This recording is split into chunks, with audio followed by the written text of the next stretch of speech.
Hey y'all, welcome to another episode of the Ashley Williams Show. We're back at it again, y'all. I always have really good people to come and join the show, and I'm so excited to have Summyr on today. Y'all know I'm growing and figuring out how to ask for help. So I was like, who we gonna have? I'm out of ideas. And I need my producer, videographer, backslash everything until we figure our team out. Introduce us. Yes. So thank you for coming on short notice. Absolutely. And you're a mom and a wife. So I appreciate you taking your time out today. You're welcome. Are you excited? Welcome. I am. I wanted to do this. After we talked, I said, Yeah. We have a lot of similarities in terms of our journey. So that's what I want to share today. Okay. But before we get into it, I do a segment on the show before the conversation called Lemons to Lemonade. So you share a trial that you've then turned into a triumph. ooh. Okay. Let's take some deep breaths. Yes. Okay. I'll tell you like one of the most recent ones that I didn't see. I didn't know it was going to be a triumphant one. It actually was a blessing. So about 7 months ago, I lost my contract of my day job. Oh, wow. Yeah, like I found out on a Thursday, and then they were like, your last day's tomorrow. Sorry, don't know how this is going to affect your family. I said, you don't know. You got the right person. Right. And I was like, oh, man, okay, that was very abrupt. And that was a pretty great salary. And so I was like, that's crazy. I now have to be a stay-at-home mom, which I love doing, but I never saw myself doing that. Yeah. Like that wasn't like the life I chose. It chose you. It chose me. And I had to get over me. Like, girl, get out your pride. Get out of God's way. Like, you don't know what he's trying to show you during this time or what he wants you to impart in your daughter just this time with you and her. And I now realize it was like a destined delay. Wow. Yeah, like because now that I have a new job, the timing of it, there's now people that are able to care for my daughter that are in our family, and it just like worked out during this time as we transition her to go to like childcare and all of that. And I feel like God just wanted us to have that intimate time, but also he was teaching me to be patient. And he was teaching me to trust him no matter what. I feel like it was a little test. Yes. Like, I gave you this job. I did tell you to take it. But now I'm taking it back. That's and what you going to do now? And I always think about Job, right? Like, Job was wealthy. Job had a big family. God forbid we ever go through something that extreme, right? Right. But God allowed those things to be taken away from him. And when he didn't curse him at all. And eventually he restored him, right? Wow. So I'm like, okay, Lord, did you put me on a strong soldiers list? Because again, break please. Right? It'd be like test after test. Yes. But I kid you not, the moment my husband came home and we knew a couple of people that were going through the same thing, like having a really hard time in the job force.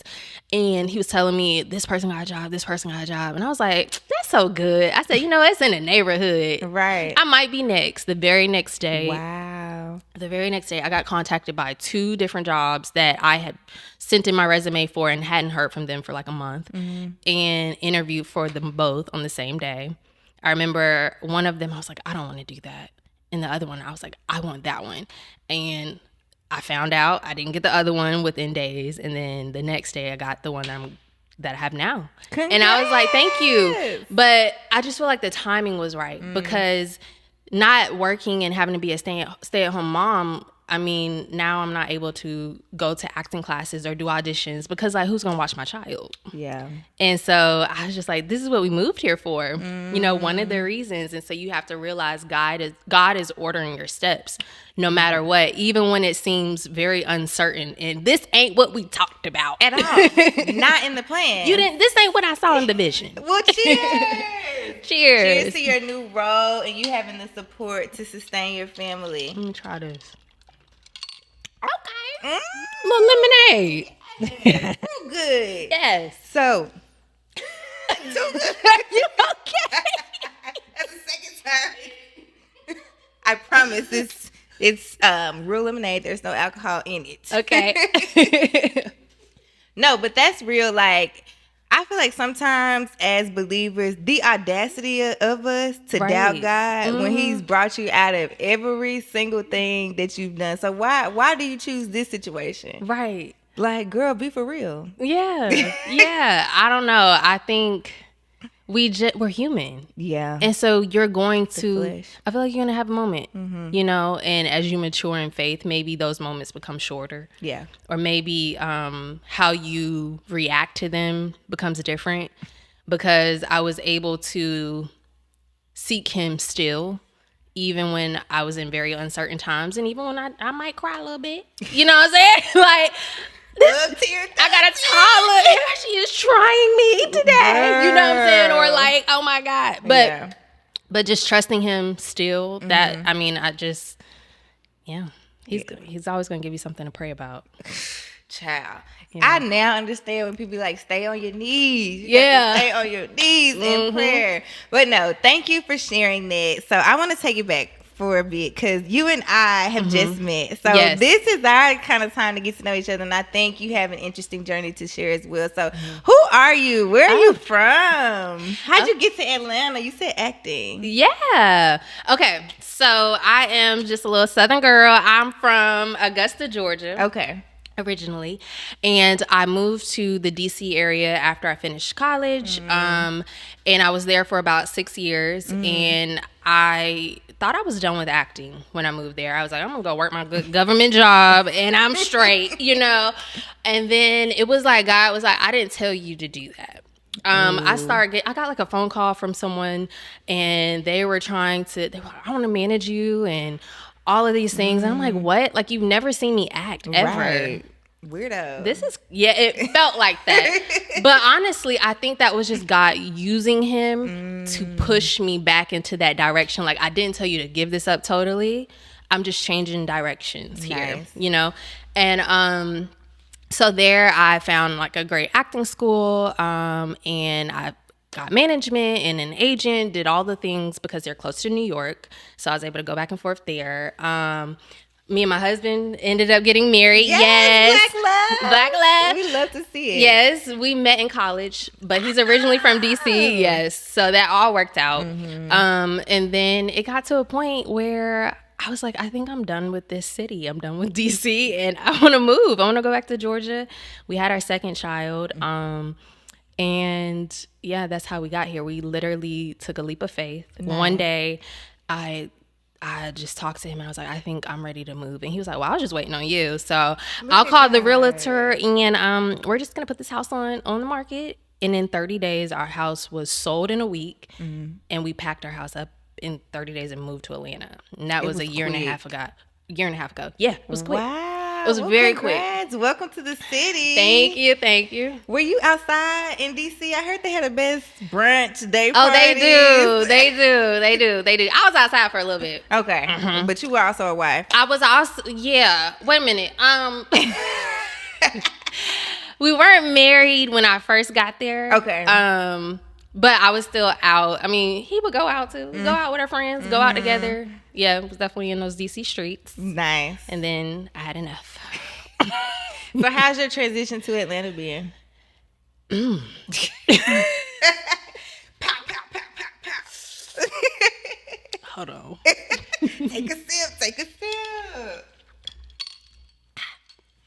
So, it's been interesting. Yeah. I'm going to be very transparent. It did not happen the way I thought, but it happened the way I needed it to. Okay. Yeah. I definitely had an idea and a plan when I moved here of what I wanted things to be like. But it just quickly dissolved out of my hands, like my entire plan. Like I came here and I felt like I hit the ground running, especially with acting, because that was my only focus, for real. But I had no idea the lesson that God was going to impart on me and how close he was going to bring me to him. As soon as we moved here, we took this trip.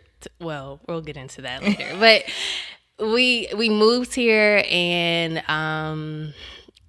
gosh, I guess I got to tell this. Yeah, go girl. God's trying to take you there. This is very personal, but anyway, my husband ended up having to go back to DC to work because we both came on a leap of faith. We sold our house, so we had this big lump sum of money. And so we were like, we about to live our best life, and we'll find jobs. We never had a problem finding jobs in DC. Oh. But Atlanta's totally different. Ooh. Yeah, so... And that's interesting. Yeah. Because a lot of headquarters are here. But for whatever reason, I mean, we have really great resumes. I mean, not to be whatever, but we just have good experience. I mean, you're coming from like the capital, you know. And so, he had to do a little sacrifice for our family, and he went back. And we would go back and forth literally every other week. Little baby. Yeah, sometimes a lot of times he would come back here, but sometimes even our little baby. She's almost 2, and we would pack her up and get down the road or have to get on a flight and make sure we saw each other. But we made it a priority for our family to still spend time with each other. But anyway, so with him having to do that, it allotted me more time with God, if that makes sense. Like, I never spent that much time, like, in my closet, like, pouring out my heart to him. Like, God, what is happening? Praying, reading the word, like, uninterrupted, even though we're traveling back and forth. But if you can imagine, you usually have your person with you every day. But now during the week, or like the beginning of the week, most of the week, they're gone. They're at work, and you're distant. And so God used that time for me to spend more time with him. And I just can't thank him enough for that, because I think it set me up for where I'm at now. Because it's totally different now. Like, I'm a totally different person. I had just got baptized not too long ago. And it's like, now, like, this is how you are training me up. This is how you're pruning me. And I think it might have been the same for him. I'm not sure. But, like, we had to, I mean, what else are you going to do? I'm not going to sit here and sob about it, but I'm going to figure out what God is trying to tell me. And, if I sat here and told you every single detail, we'd be here all night. Oh my God. But yeah, so that's what I mean. I'm like, it's interesting. But 6 months later, then he gets back here, like a week before we're thinking about leaving to go back. And God, like, created a position for him. It was crazy. God works. Yeah. And I think for whatever reason God was doing this to you, you needed that solitary time away from him, because you wouldn't have gotten to this place had he been there with you. No, I don't think so. Because when you're just going, and you have all these things. Yeah, you're like, I need a team. I need help. Like, very much so. I was doing a whole lot, and it gave me time to sit down and focus. And I think God will do that to you. He will sit you down. And that was his way to sit me down.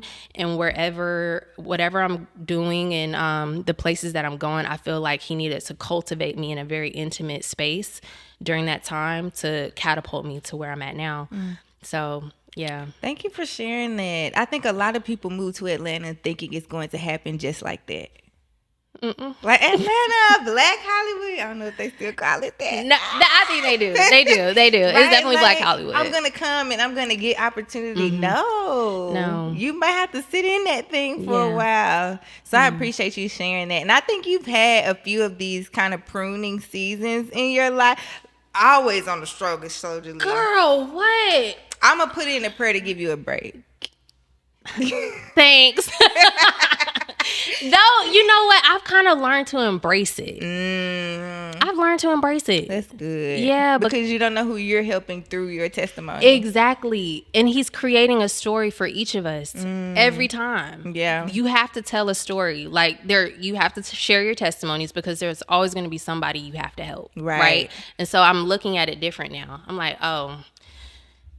I remember being little saying, use me, Lord, as a vessel. I know that's what my grandmama and them was talking about. You gotta be careful what you pray You for. got to be. 'Cause what? I didn't know it came with that. Return to sender. But one of the stories that you've shared just on your social media is your experience with loss and grief. So can you talk about that a little today? Sure, I'll talk about it. So I said I had our second child. So our first child, we had a son. And at about 8 months pregnant, I found out that he was no longer living inside of my womb. I got rushed to the hospital, but I honestly didn't think anything of it. I was just like, oh, I got faith, like it'll be fine. Until the doctor came in, after nurse came in, and they couldn't find a heartbeat. I still wasn't like shook. Yeah, it still didn't register. I'm like, I'm straight. They just don't know what they're doing. Right. And so the doctor comes in and she touches my leg after checking the monitor, and she's like, tears are literally welling up in her eyes. Oh my God. Yeah, I've never seen a doctor do that. Yeah, and she was just like, he's not here. And she started saying other things, but I don't remember what she said, because I remember immediately when she said he's not here, I screamed super loud, and I was like, no. And I think I was so loud that my mother must have heard me. He was out, my husband was out on a trip, so he wasn't there at the time, but she rushed in, and I just felt her like grab me up, and I just have tears like blinding me, and then all of a sudden they kind of like dried up, and I just stared at the wall in front of me, and I was just like, okay. But my God can do anything. Amen. I was like, he can do anything. And if he really wanted to, he can create a miracle out of this. And I held on to that. And then when my husband got back in town that night, he was just like, I'm not going to believe what the doctors are saying. We're just going to ride on hope. We're going to let God have the final say. And I was like, okay, then. Right. And come down to the day that we birthed him, the 5th day, he watches the baby come out of me, and he just shook his head and he was like, no. And I was like, dang, okay. So he didn't make it. That whole time in the hospital, there was this peace that I can't even, I can't explain. I don't even think we cried in the hospital. Wow. If anything, I may have gotten angry because of the way I was treated at one point, but I never cried. Even when the baby was born and they had the baby off to the side, and I don't know, that may be odd to some people, but to this day, like, even the birthing him out was super peaceful. I remember it was very serene, and I believe that's God. Like, God just giving this peace even in the midst of this chaos. It's a very chaotic situation if you think about it. Yeah. Until we left the hospital, and you leave without this baby, you're wheeled out and you have a box of belongings. And I remember me and my husband, we looked in the back seat and was like, there's this box sitting where a car seat would go, and we broke down. And it was hard. It was hard. I felt every emotion that grief comes with, every stage, anger, questioning, things I thought I would never say to God. I was just like, bruh, what did I do? To deserve this? Yes, what did I do? And I remember about 2 weeks in, I remembered this scripture, and I didn't know that many scriptures then. Honestly, I'm still learning. But I was not reading, but I always had a relationship with God. I always talked to him, and I always felt like I was hearing.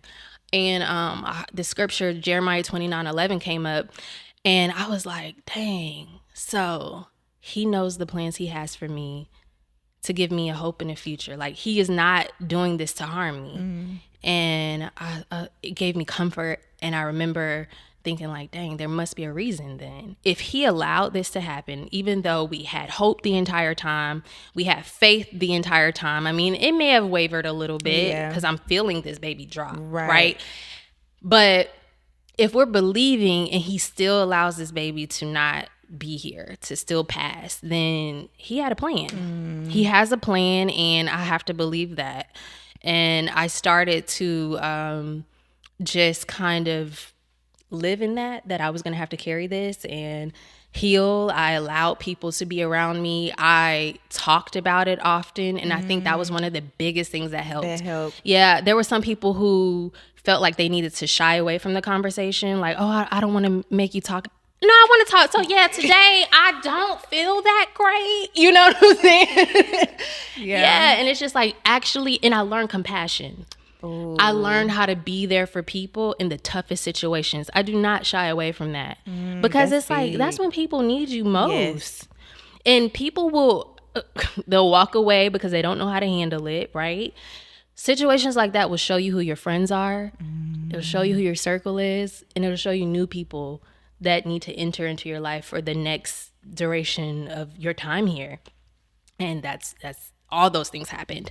And yeah, I what I want to say is I wouldn't change it, even though that was, I wanted my son. But he's in a much better place than we are. Amen, child. And that's crazy to think about. Yeah. Like this baby that you want here on earth, but having to surrender and say, you know what, if this was your plan, I trust that you're going to keep him in heaven. Yeah. That's big. I think I get into some conversations where people say, how can you trust a God that allows bad things to happen and still stay faithful after that?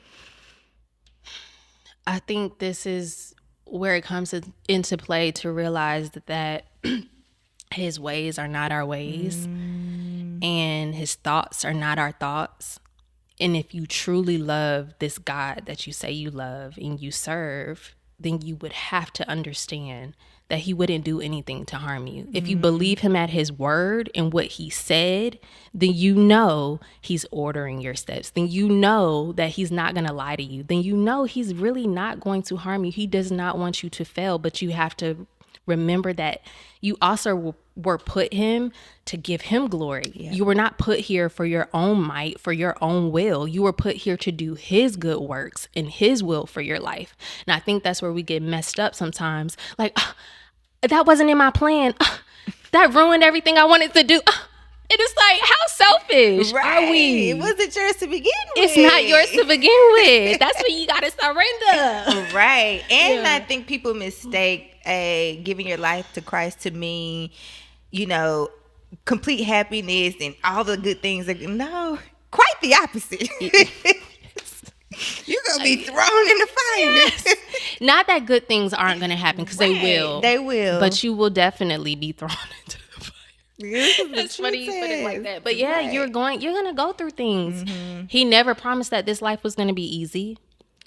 Oh, what's that song? Never said it would be easy. I know what you're talking about. Man. Right now, if I sung it, that would be the only verse that I know that you just said. So I ain't going to try to jump in.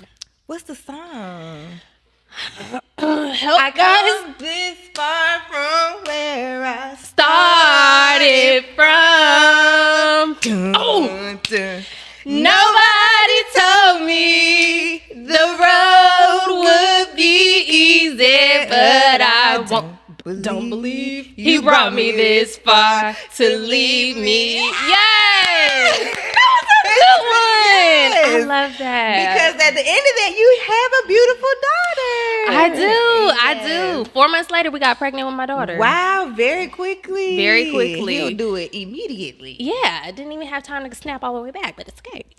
I can't tell. Well, I mean, now she almost 2, so I had time. You had some time. I had some time. I love that. So, yes, we talked about that. Then we talked about this acting journey of yours. So, you said you've been acting for a while? Yeah, I've been acting for a while. A child star?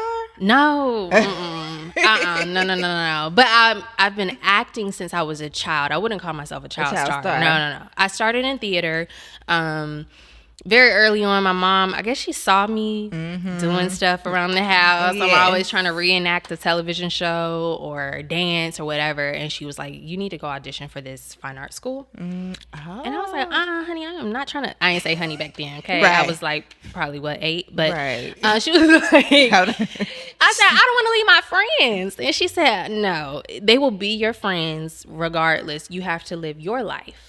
So go audition for this school and let's see what happens. And I got into this fine art school. So I was there 6th grade, all of middle school and high school. And literally the best school experience I could have ever had, because that's when I knew I loved acting. That's when I fell in love. I didn't even know. Right. Yeah, I just knew I would reenact stuff or like watch the music videos and copy the dances. But I didn't even know that was a gift of mine until I got to that fine art school. And I remember I was like, I want to skip a level of acting. And I didn't even know you could do that. Me neither. It's levels in acting? At school. Okay. At school. Okay. Yeah. It was levels. Yeah, it was levels, and I started calculating when I was going to graduate, and I was Okay. like, I need to skip because I need to get to the top. Oh. I didn't even know you could do that, but I did it. I went and I practiced my audition piece with my great grandmother. She's no longer with us, but I practiced with her, and I went in there and I blew them away apparently because she let me skip a level. Wow. And do you remember what piece it was that you practiced with? It was something from August Wilson. But I. Not familiar. Oh, okay. So August Wilson, he is okay. I did say it like she was a child. Okay. Who is August, girl? Okay. You seen Fences with Yes, Viola Davis? yes. That's August Wilson. Okay, Yeah, nice. yeah. I'm Yeah. with you now. Okay. So and Denzel. So Wait, pause. Yeah. What's the finest Denzel? Training Day. Or what? I don't know. I think that he is. She asked me what's the finest Yeah, Denzel, but it was I only on know TikTok. Training Day. I don't only know. That's the only thing I can think of right now. Fences. I Fences. said, what? Remember the Titans. Was good. John Q. I think it's between John Q and Training Day for me. We're gonna give it to Training Day. Okay. Yeah. Sorry, guys. Okay, back to your story. You skipped. Oh yeah, so I skipped a level. Anyway, so what I'm telling you is I fell in love with acting in middle school and high school. Nice. And I didn't even know I stumbled on it because I went to a fine arts school. And from then I knew that's what I wanted to do. So how do you, another, I guess, faith question, navigate, or let me ask you this, do you want to do it full time if the opportunity came available? Yeah. Okay. I do.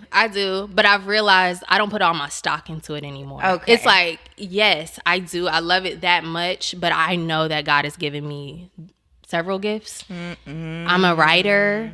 You know, I'm a storyteller, I believe, by nature. I think that even when I explain things, I really want to tell you every single detail for the sake of time, right? I'm trying, like, that's why I would pause because I'm like, okay, how can I sum this up? Even though I want to walk you through everything, how it smelled in the room, how, all the things. But, yeah, I do. I would love to do that. But I'm like, God, whatever your will is and however you want me to do it.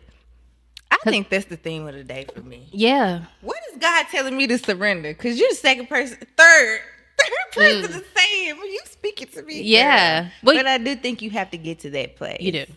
And I think I struggle with having control. I do, child. I want it the way I want it when I want it. How I want it. What do you mean? I gotta wait. Well, here's the thing.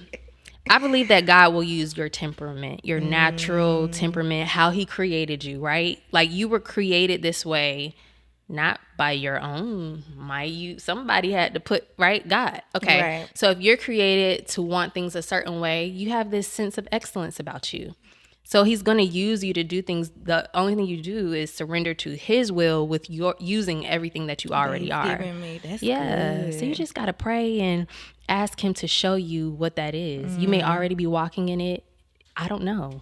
That's between y'all. Period. That's another thing, like getting out of a space where you seek validation from other people. Like you said, you had to get in that season where it was just you and God. Yeah. And so we got a phone call on set. Phone call on set. It's okay. Devin, right? Was that Devin? That was your phone? Come on. Okay. Our crew here is a part of the show. Okay. So I'm just picking on them. But no, that's real. Yeah. So I think the other thing that I really connected with you on is the story that you shared on social media recently, where you really got to say, okay, this is not for me. And no matter how hard I wanted to make it work, I got to stop. So were you in Jamaica? Oh, yeah. Ooh, child. Okay. I'm all up in your business. You are, but it's okay. I love this. So, here I go. I want to tell you the whole story. Tell me the story. Okay. Who gonna check us? Nobody, boo. Courtney probably gonna tell us to wrap it up, but that's okay. Courtney, just let me get it out. Okay, so what you're talking about is me smoking weed. All right, so that good gas. That gas. Okay. My mama gonna get me for that one. All right. Just a little backstory before we get to Jamaica. Okay. So, I had dibbled and dabbled in smoking weed for a few years, maybe like college age, up into what am I, 31? So like maybe 30. Okay, 30 club. Hey. And so,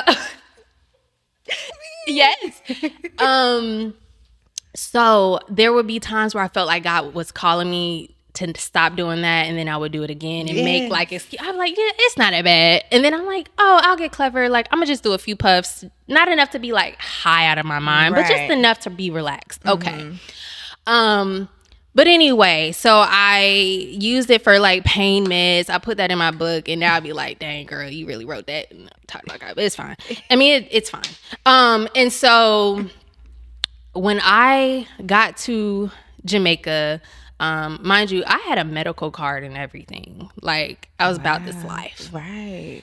I got to Jamaica, and I was like, I'm about to get that Jamaican weed because I know that's about to be good. No. Okay, no. So, like, our driver on the day of my birthday, he came, he picked us up. I'm like, so where the weed at?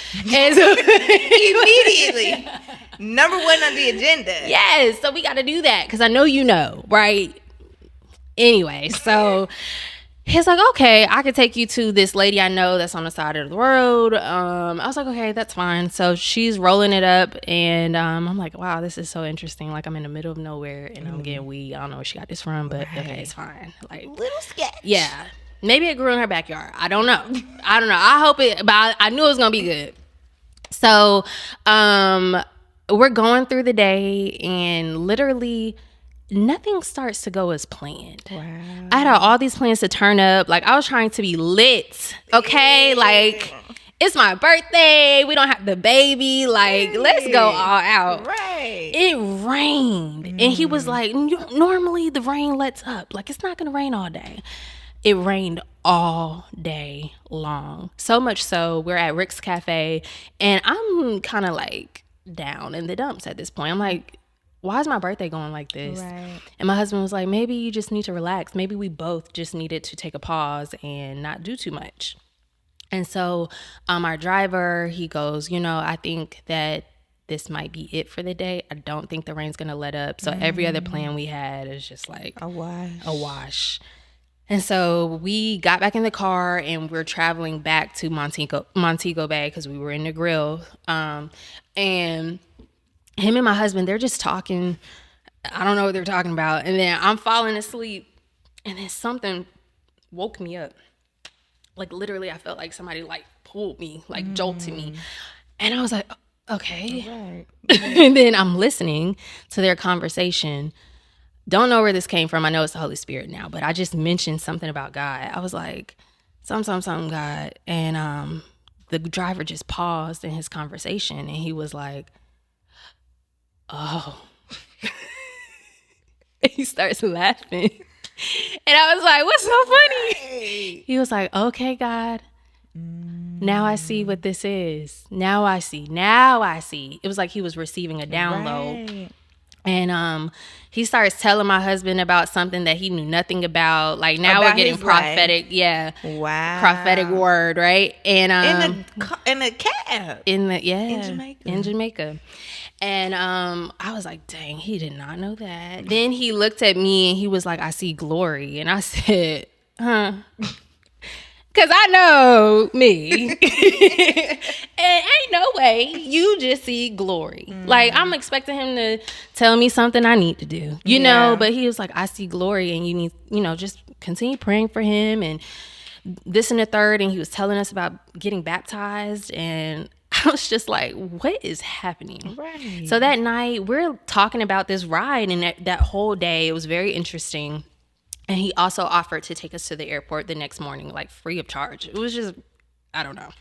And so that night, we ended up smoking, or I did. And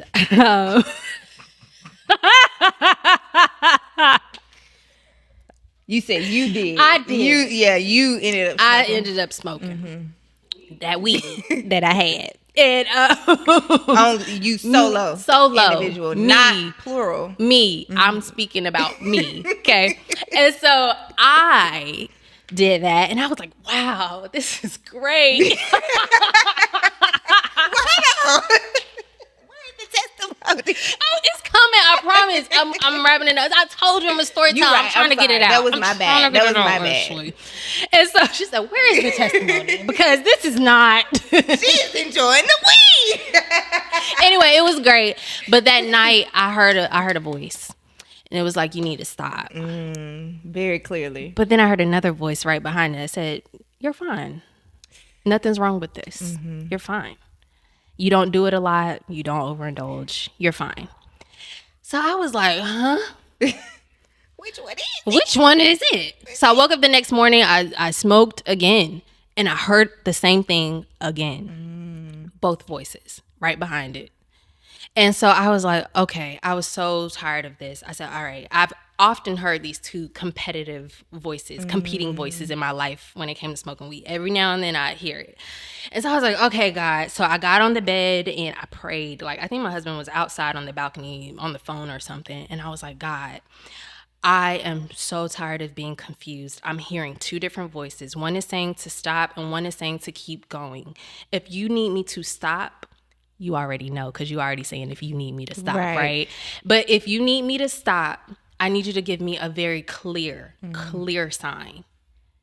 Well, Hugh, our driver, picks us up, and we're in the car, and we start just talking like normal. And then in the middle of the conversation, this has nothing to do with what we were talking about. He said, "You're hearing two voices. One is telling you to stop. That's the Lord. The other voice is telling you to keep going. That's wicked." Ooh, why you have to use that term? I said, oh. You did ask for a clear sign. I did ask for a clear sign. I didn't know that it was going to happen that fast. It was like an hour after I prayed. Wow. And I sat in the back of the car, and all I remember saying in my head, I said, got it. I'm done. I'm done. I was like, I am done. I'm like, Devin didn't know. He didn't know I prayed that prayer. Nobody knew that. That was so clear. That was clear as day. And I said, that is God, and he's not playing. He is not playing with me, and I'm so done with this, because this could be blocking a whole lot in my life. Yeah. And after that, 30 days later, I went on a fast, Daniel fast, and then at the end of that fast, on the last day, I didn't even plan it like this. I ended up getting baptized, and with my husband, even though that's I keep pulling him in and stuff. But anyway. He said, now how I get in? You're right, now how I get into this. But yeah, we got baptized together. But for me, I was like, I am running to this water. I need to be new.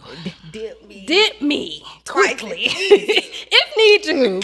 And after that, I was like, dang, shouldn't I feel like something different? Spiritual. Yeah. And I was like, no, okay. 6 months later, after I got baptized, I looked back at my life and I was like, God has changed me. You didn't realize I didn't even realize it was happening. He was changing me. Things that I once wanted or had a desire for, I just didn't anymore. I can smell weed now and it doesn't make me go, oh, where the weed at? Like, wow. Yeah. He will remove that desire from you. He will. And here's why. It became more, they know something. Right. They know something. Something you need to be praying about, okay? It became an idol in my life. Yeah. Where's the collection plate? I told you. Ashleigh, I didn't tell you anything. You didn't. That was said. You didn't. What about idolizing? I'm about to read something to you. I'm going to read something to you. Gina took her head. I'm finna go to the altar for prayer on Sunday. Girl. Okay. Twice? Lord have mercy. All right. Read it to me. So in Colossians 3:5, it says, to put to death, therefore, whatever belongs to your earthly nature, sexual immorality, impurity, lust, evil desires, and greed, which is idolatry. Okay, so if we explain this, right, this is breaking this down a little bit. Paul, this is Paul who's speaking here, extends the concept of idolatry to include not only physical idols, but also anything that becomes excessively important or central in our lives, such as habits, desires, or material possessions. So when you think about that, anything that takes your time away from God or takes you from running to Him first, that can become an idol in your life. I remember specifically one time I went to get an edible because I was trying to be more like my old self. Oh, I need to feel more comfortable in this environment. Oh, I want to be more lively. Let me go do this. Oh, I don't drink. So let me just hit a couple hits so I can just relax. Yeah. Why you need all that though? Who were you before you did that? That's the enemy telling you need to do something to be a better version of yourself. But who were you created to be before all of that even came into play? Because it started somewhere. Right. Who were you before that? And I started thinking about that. Even before I went to Jamaica, I was wrestling. I was in spiritual warfare. And God, he says to put no other gods before him. Right. That's the little G, because he the big G, right? Period. Big God. Okay. And so, like, you can't serve two masters. You can't. And it is that deep, because people will think, oh, I mean, I don't serve that. I ain't idolizing it. Okay. When you think that you need something to function and you need something to operate at an optimal level, maybe go back and question it. Have a second thought. Yeah. Oh, let me get into prayer, y'all. This must be a word from the Lord. It might be, especially if you're hearing it more than once. Yeah. Ooh. I know. I appreciate your transparency and obedience, because that's how we get, like, somebody did that for you. That God did that for you. Yeah. And you're doing this. You could be doing it for me or whoever else is listening. Yeah. But another thing that you said in your story that I think we're working on fear with me too, but you said that he told you that he sees glory over you. Yeah. That's heavy. Why you tell me that? Right. Because now I gotta live up to that. What does that mean? How does that come to? So how do you navigate knowing that you have a call on your life, but you have not been given the instruction? So you got to do it, whatever he told you to do in that moment, but don't be extra. See, I be trying to. You be trying to be extra. Yeah, because I'm trying to get to, he said glory. I need to be glorious. So I'll tell you about a dream I had. When I was fasting, this was sometime last year, and I had this dream where I took my current car, to this woman, and she was like, I see where there are things that can be changed on this car. And it's like my car turned into a transformer. Like it looked totally different when they were done with it. And then she said, now go drive it. And I was like, okay.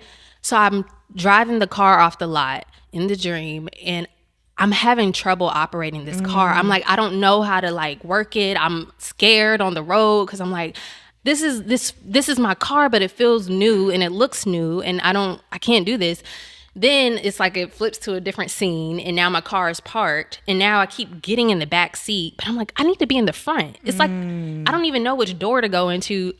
And then I get into the front. Now I'm like, how do I operate this car? Like, I'm like frustrated. Yeah. And so I wake up, and God interprets all dreams for you, whether it came from him or not. He can tell you, maybe you fell asleep and you was thinking about chips, so you had this dream. But anyway, this dream came from him, and he was explaining to me that you are the car. You have been made new, and I'm not expecting you to know how to operate. That's good. Summyr. I'm not expecting you to know totally how to operate in this newness that you're in right now. It's going to take time. Just like when you buy a new car, maybe they explain everything to you, but you got to kind of learn it, get your groove. Yeah, like sit in it a little bit and, make it yours.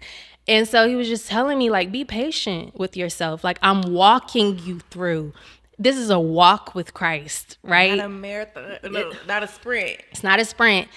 Yeah, it's a walk. It's a journey. And, you get stronger, more mature along the way. And I think sometimes we want to just get to, I just know everything. I know all these verses. I know this Bible like the back of my hand. Baby, Maybe you don't, because just yesterday you was in a different space. He's not expecting you to just jump to level 10 and you just started at level 1. Like, so that dream really encouraged me, and it told me to just chill out. Right. Yeah, like you're just taking one step at a time. So like, yeah, seeing glory was like kind of heavy for me, but I was just like, well, I think my life is supposed to be dedicated to him, and I gotta surrender because I don't want to mess that up. Right. I don't want to mess that up. Like, I want to make it to heaven. Like, that's my end goal. That's where I want to be. So that's why I'm like, whatever he has for me and whatever he's telling me to do, whatever he does give me strategy for, because sometimes he'll only tell you a little bit at a time. Because that's all you can handle. That's all you can handle. If he told you the whole story, screw it up. Screw it all the way up.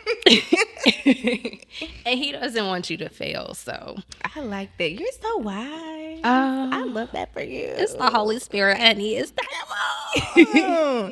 Okay, if you were to give 3 bits of advice to everybody listening or watching, what would it be? To slow down. Take a deep breath. Just slow down for a second. Take a deep breath and pray. Pray. Learn more about prayer. I would say learn more about prayer, because that used to be a very mundane thing to me. Because I'm so like, big. Yeah, but you like, I said everything. Now I feel like I'm repeating myself. But the more you read the word, the more you have to pray about, the more you can add into your prayer. And then learning that there are other people to pray for. It's not always about you. That's another piece of advice, to remember this, that it's not always about you. And whatever you're called to do, 9 times out of 10 is connected to someone else. So if you are in a delay, God may be lining it up to meet with someone else, right? He works through people all the time. Gianni is the reason we're meeting and we're talking right now, right? Come on, Holy Spirit. Okay. In 3, 2,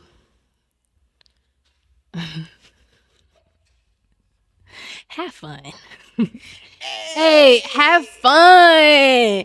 Even when things are looking trash in life. Listen. Turn on some music that's going to uplift you. Some good music, good old godly music. No, I'm just kidding. I mean, yeah, that, or just something good that really uplifts your spirit. Yeah. You know what I'm saying? And dance, laugh, have fun. You have to have fun even in the midst of trials. I love that. Yeah. I just listen. Yeah. We just gonna show up with what God gave me today. Yeah. And we're gonna do it. Yeah. Thank you, Summyr. I feel like this needs to be a part 2. I just kind of want to chit chat with you all day. I'd love to. We can do it again. So where can they find you? I haven't done this all day, but where can they find you? Oh, thank you.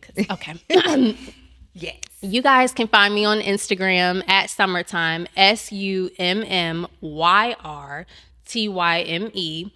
I'm on TikTok, Summyr, SUMMYRWN, and probably Facebook, but I don't use that. And YouTube, Summyr, Wright-Nelson, and yeah. Yeah, so we will put all of that in the description. Thank you so much again. I'm so glad you were able to be here. And thank y'all for tuning in to another episode of the Ashleigh Williams Show. Don't forget to like, comment, and subscribe. And I'll see y'all next week.